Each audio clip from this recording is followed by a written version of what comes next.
डालें तला ठीक ठाक। खैर से हैं? हाँ। क्या स्टैंडर्ड बनाया हुआ है यार अपने ये? दोस्त है मेरा यार ये ऐसे दोस्त? है शान भाई।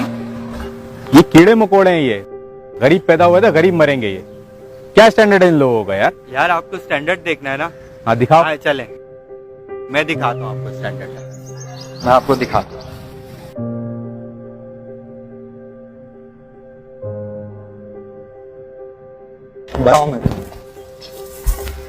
बताओ देखो ना, कौन अमीर है कौन गरीब है। सरार जवाब दो मुझे।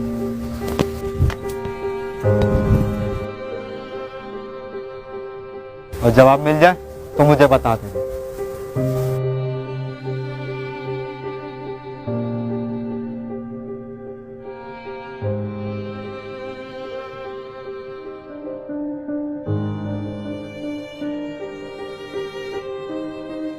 हर जान मौत का मजा चखने वाली है और कयामत के दिन तुम अपने बदले पूरे पूरे दिए जाओगे।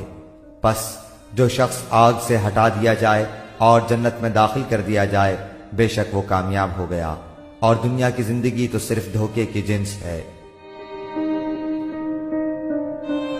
इस वीडियो को शेयर जरूर करें। हो सकता है आपके एक शेयर से ये बात किसी के दिल में उतर जाए।